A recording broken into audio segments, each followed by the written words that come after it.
तो नमस्कार मेरे प्यारे बच्चों, स्वागत है आप सभी का आपके अपने YouTube channel the PCM vision में।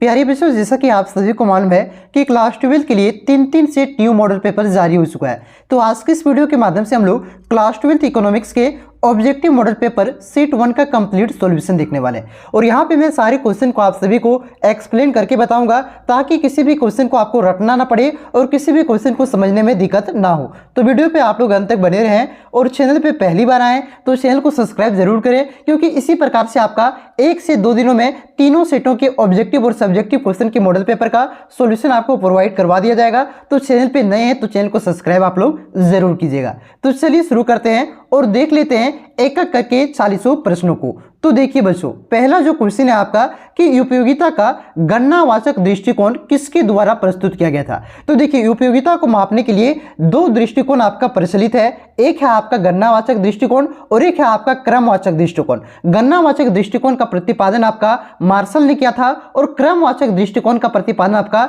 हिग्स और एलन ने किया था। तो क्वेश्चन में क्या पूछा है यहाँ पे, गणनावाचक दृष्टिकोण तो किसने किया था, मार्शल ने। ऑप्शन नंबर ए इसका करेक्ट आंसर होगा। और मैंने जो दूसरा बताया आपको कि जो आपका क्रमवाचक दृष्टिकोण है उसे भी आप लोग ध्यान रखिएगा कि क्रमवाचक दृष्टिकोण का प्रतिपादन आपका हिग्स और एलन ने किया था। ठीक है, तो अगला क्वेश्चन पे हम लोग आते हैं। देखिए, अगला क्वेश्चन है आपका कि किस समयावधि में उत्पादन के सभी साधन परिवर्तनशील होते हैं। तो उत्पादन के सभी साधन आपका एक लंबे समय के बाद बदलता है, यानी कि दीर्घकाल में परिवर्तनशील होता है। तो इस क्वेश्चन का सही उत्तर हो जाएगा ऑप्शन नंबर बी, दीर्घकाल। और अल्पकाल में सिर्फ आपका परिवर्ती साधन जैसे श्रम और कच्चा माल, ये सब आपका अल्पकाल में परिवर्तनशील होता है। तो ध्यान रखिएगा, अल्पकाल में आपका परिवर्ती साधन और दीर्घकाल में आपका सभी साधन परिवर्तनशील होते हैं। तो क्वेश्चन में आपका क्या पूछा था, आपका सभी साधन, तो सभी साधन आपका दीर्घकाल में परिवर्तनशील होता है। तो ऑप्शन नंबर 20 का करेक्ट आंसर होगा। उसके बाद देखिए, अगला क्वेश्चन है आपका कि उदासीनता वक्र होता है। तो मैं यहाँ पे उदासीनता वक्र बना देता हूं। देखिए, इस प्रकार से आपका उदासीनता वक्र होता है। तो ये हो गया आपका मूल बिंदु और ये हो गया आपका उदासीनता वक्र। देखिए, ये मूल बिंदु को क्या है, उठा हुआ है, मतलब कि उदासीनता वक्र आपका मूल बिंदु की ओर अनुदैर्ध्य होता है, जिसे उत्तल भी कहते हैं। तो इस क्वेश्चन का सही उत्तर हो जाएगा आपका ऑप्शन नंबर ए, ये मूल बिंदु की ओर क्या होता है, अनुदैर्ध्य होता है। उसके बाद देखिए, अगला क्वेश्चन है आपका कि ऐसी वस्तुएं जिनका एक दूसरे के बदले प्रयोग किया जाता है उसे क्या कहते हैं। तो ऐसी वस्तुएं जिसका एक दूसरे के बदले प्रयोग किया जाता है उसे स्थानापन्न वस्तुएं कहते हैं। ऑप्शन नंबर सी इसका करेक्ट आंसर होगा। स्थानापन्न वस्तुओं का एग्जांपल से आप लोग समझ सकते हैं। मान के चलते एक लड़का था अभिषेक। अभिषेक क्या करता है, रोज ब्रिटानिया बिस्कुट का प्रयोग करता है। एक दिन उसे ब्रिटानिया बिस्कुट नहीं मिलता है, उसके स्थान पर वो क्या करता है, पार्ले जी बिस्कुट को प्रयोग कर लेता है। तो यहाँ पे देखिए, ब्रिटानिया बिस्कुट के स्थान पर क्या हो रहा है, पार्ले जी बिस्कुट का प्रयोग किया जा रहा है। तो ये आपका ब्रिटानिया बिस्कुट और पार्ले जी बिस्कुट क्या हो गया, आपका स्थानापन्न वस्तु हो गए। ये आपका स्थानापन्न वस्तुओं का एग्जाम्पल हो गया।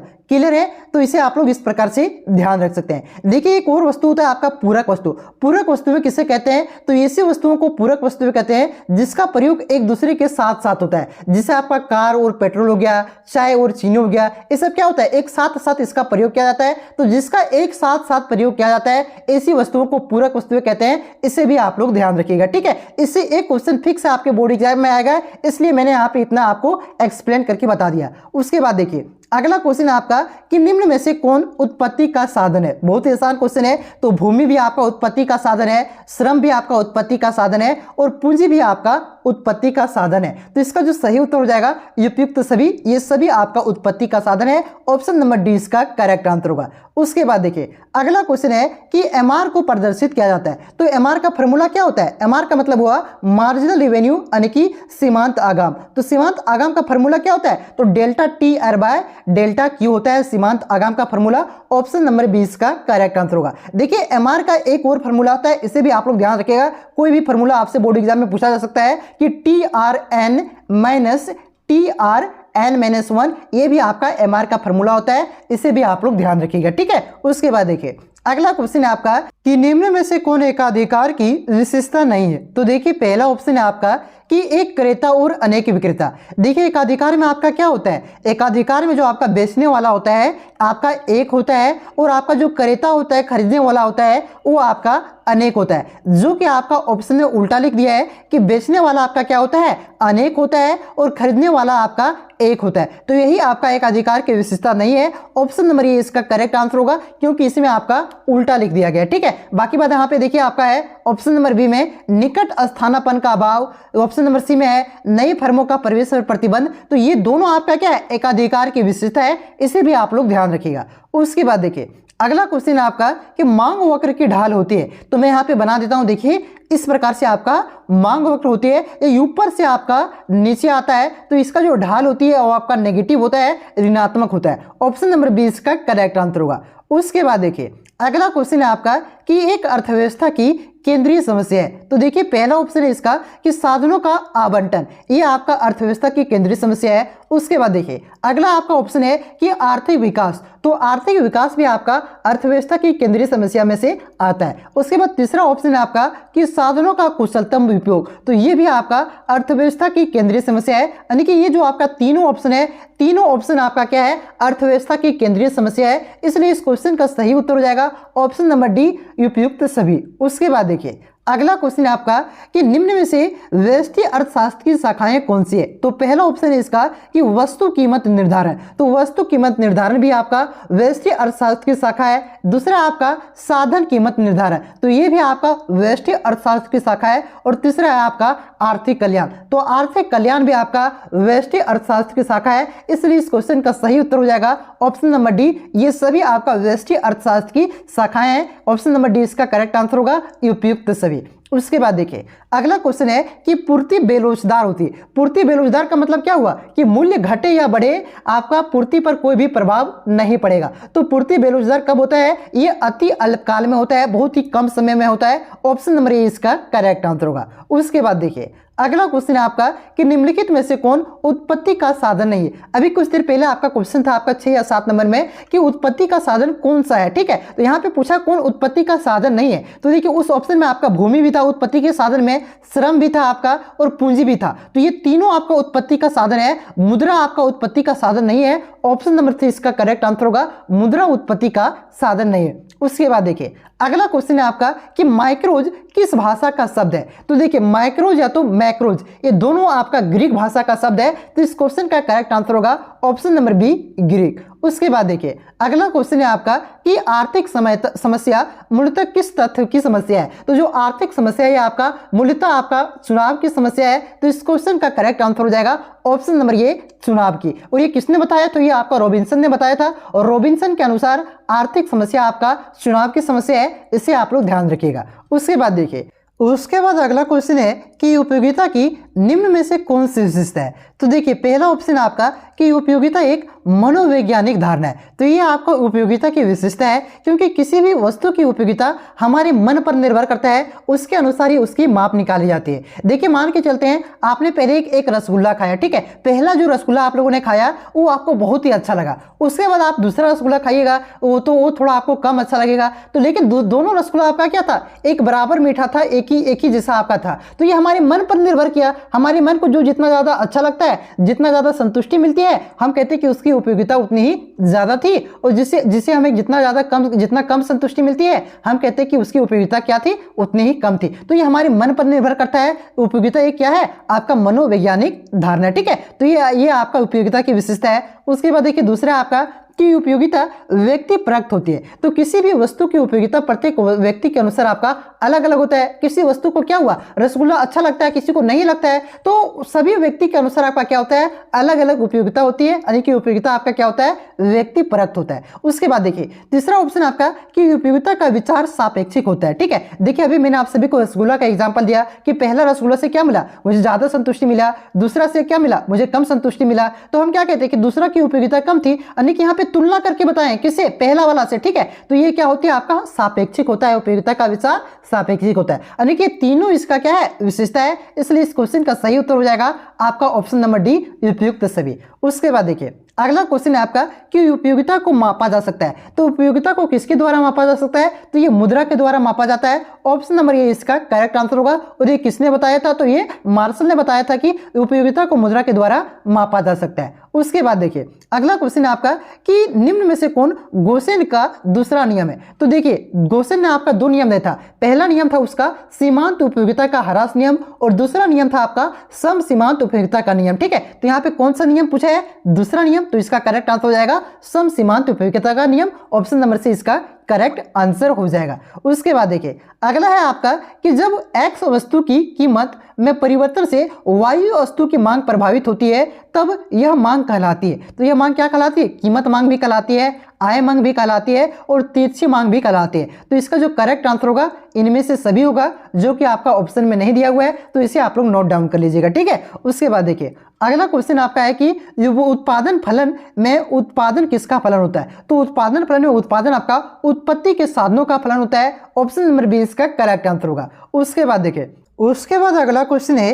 कि मौद्रिक लागतें में निम्न में से किसे सम्मिलित किया जाता है? तो पहला ऑप्शन है आपका कि सामान्य लाभ, तो मौद्रिक लागत में आपका सामान्य लाभ को सम्मिलित किया जाता है। दूसरा ऑप्शन है आपका व्यक्त लागतें, तो इसको भी सम्मिलित किया जाता है। तीसरा ऑप्शन है आपका यह व्यक्त लागतें, यानी कि ये सभी को सम्मिलित किया जाता है आपका मौद्रिक लागतें में। तो ऑप्शन नंबर डी इसका करेक्ट आंसर होगा उपयुक्त सभी। उसके बाद देखिए अगला क्वेश्चन है आपका कि समष्टि अर्थशास्त्र के अंतर्गत निम्न में से किसका अध्ययन किया जाता है? तो कुछ देर पहले आपका क्वेश्चन क्या था? व्यष्टि अर्थशास्त्र, ठीक है। यहाँ पे क्या है? समष्टि अर्थशास्त्र में से किसका अध्ययन किया जाता है? तो पहला ऑप्शन है आय एवं रोजगार का सिद्धांत, तो इसका भी अध्ययन आपका समष्टि अर्थशास्त्र में किया जाता है। उसके बाद आपका सामान्य कीमत स्तर एवं मुद्रास्फीति, तो इसका भी अध्ययन आपका समष्टि अर्थशास्त्र के अंतर्गत ही किया जाता है। और तीसरा आपका व्यापार चक्र का अध्ययन, तो यानी कि ये तीनों का आपका क्या होता है? अध्ययन समष्टि अर्थशास्त्र के अंतर्गत किया जाता है। तो इस क्वेश्चन का करेक्ट आंसर होगा उपयुक्त सभी, ऑप्शन नंबर डी। उसके बाद देखिए अगला क्वेश्चन है आपका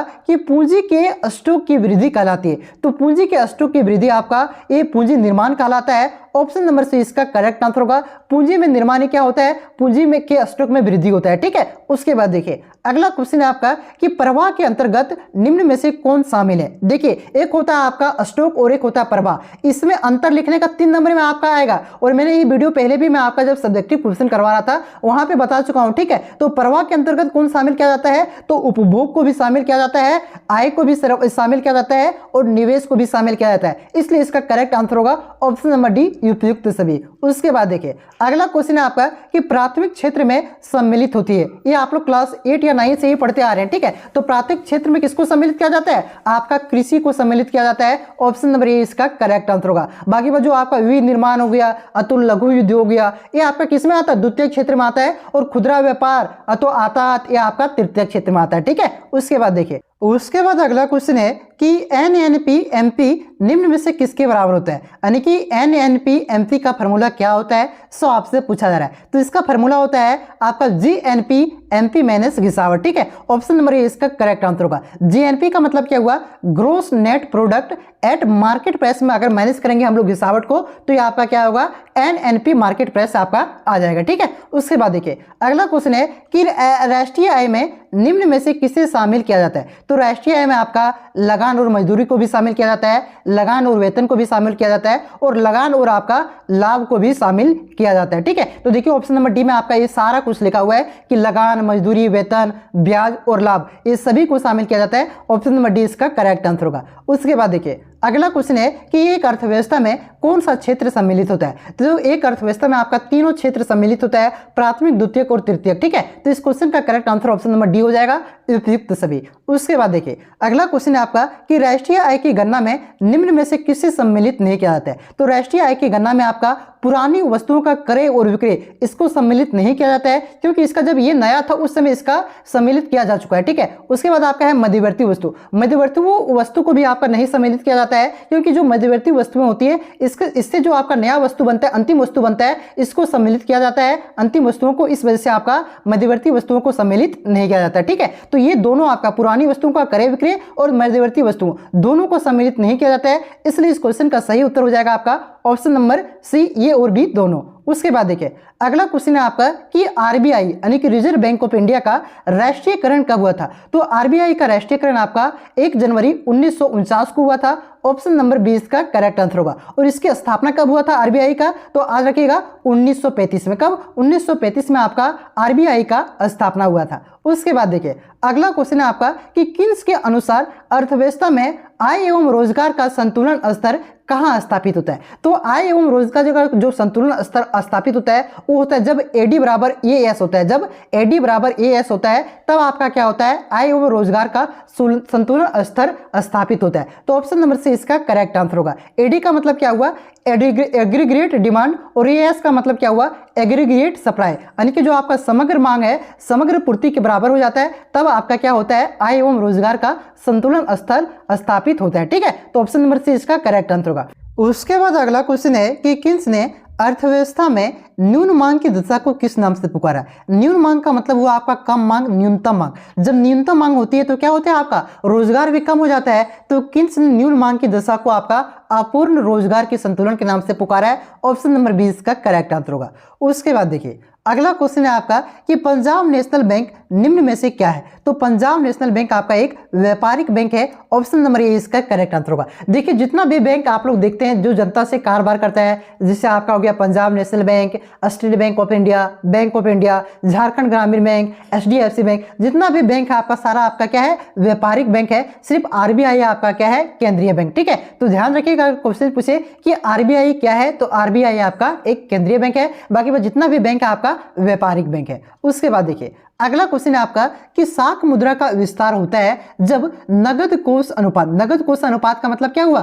CRR, कैश रिजर्व रेशियो। जब कैश रिजर्व रेशियो क्या होती है, घटता है, कम होता है, तभी सबसे ज्यादा आपका क्या होता है, साख मुद्रा का विस्तार होता है। ऑप्शन नंबर ए इसका करेक्ट आंसर होगा, ये घटती है। ठीक है, उसके बाद देखिए अगला क्वेश्चन है आपका कि निम्न में से किस वर्ष भारत में व्यापारिक बैंकों का राष्ट्रीयकरण हुआ था। तो ये आपका 1969 में हुआ था।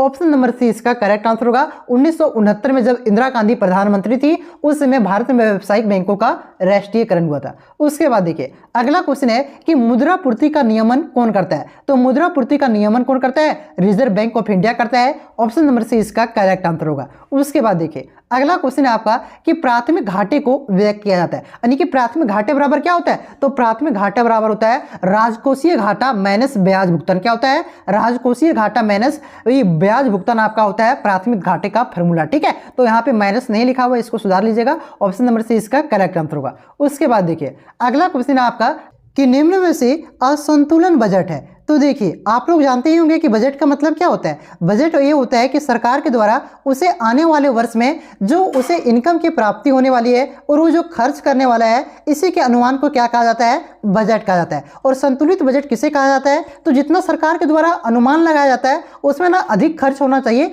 ना कम खर्च होना चाहिए, इसी को क्या कहते हैं, संतुलित बजट कहते हैं। इसमें अगर अधिक खर्च हो जाती है तो कम ही खर्च होता है तो इसे क्या कहेंगे, असंतुलित बजट कहेंगे। ठीक है, देखिए ऑप्शन में आपका दिया हुआ है अतिरिक्त बजट, यानी कि वो जितना का अनुमान लगाया था उससे कम ही खर्च हुआ, यानी कि बजट ज्यादा का बन गया था, अतिरिक्त बजट बन गया था, तो ये भी आपका क्या हो जाएगा, असंतुलन हो जाएगा। ठीक है, ये भी आपका असंतुलित बजट कहलाएगा। उसके बाद देखिए दूसरा ऑप्शन है आपका घाटे का बजट। घाटे का बजट मान के चलिए 100 रुपए का अनुमान लगाया था कि 100 रुपए का उसे इनकम की प्राप्ति होगी और 100 रुपए वो खर्च करेगा, लेकिन खर्च कितना हो गया, 110 रुपए हो गया, यानी कि यहाँ पे क्या हुआ, 10 रुपए का घाटा लग गया। ठीक है, तो ये आपका क्या हो गया, यहाँ पे भी आपका असंतुलन हो रहा है, कम हो जा रहा है, तो ये दोनों आपका क्या हो जाएगा, असंतुलन बजट हो जाएगा। ए और बी दोनों इसका करेक्ट आंसर होगा। ठीक है, ऑप्शन नंबर सी इसका करेक्ट आंसर होगा। उसके बाद देखिए अगला क्वेश्चन है आपका कि जिस कर प्रणाली में करों की दर आय वृद्धि के साथ साथ घटती जाती है उसे क्या कहते हैं, तो उसे आपका प्रतिगामी कर प्रणाली कहा जाता है। ऑप्शन नंबर सी इसका करेक्ट आंसर होगा। उसके बाद नेक्स्ट क्वेश्चन है कि भुगतान शेष के अंतर्गत निम्नलिखित में से कौन सी मदें सम्मिलित है। तो भुगतान शेष के अंतर्गत आपका दृश्य मदें, अदृश्य मदें और पूंजी अंतरण, ये तीनों को आपका सम्मिलित किया जाता है, इसलिए इस क्वेश्चन का करेक्ट आंसर हो जाएगा आपका ऑप्शन नंबर डी, उपयुक्त सभी। तो यहाँ पे जो आपका क्वेश्चन 40 था, मतलब टोटल 40 क्वेश्चन था, उसको हम लोगों ने देख लिया। ठीक है, अभी कुछ देर के बाद आपका सब्जेक्टिव क्वेश्चन आपका अपलोड कर दिया जाएगा, सब्जेक्टिव मॉडल पेपर सेट 1 का, और धीरे धीरे 1 से 2 दिनों में आपका सारे सेट 2 और सेट 3 ऑब्जेक्टिव और सब्जेक्टिव दोनों अपलोड कर दिया जाएगा। तो चैनल पे आप लोग नए हैं तो चैनल को सब्सक्राइब जरूर कीजिएगा, और अभी से कुछ देर के बाद आपका सेट 1 का सब्जेक्टिव मॉडल पेपर अपलोड कर दिया जाएगा, तो उसे भी आप लोग देख लीजिएगा। ठीक है बच्चों, चलिए मिलते हैं नेक्स्ट वीडियो में। तब तक के लिए चैनल पे नए हैं तो चैनल को सब्सक्राइब कर लीजिए। तब तक के लिए जय हिंद, जय भारत, जोहार झारखंड।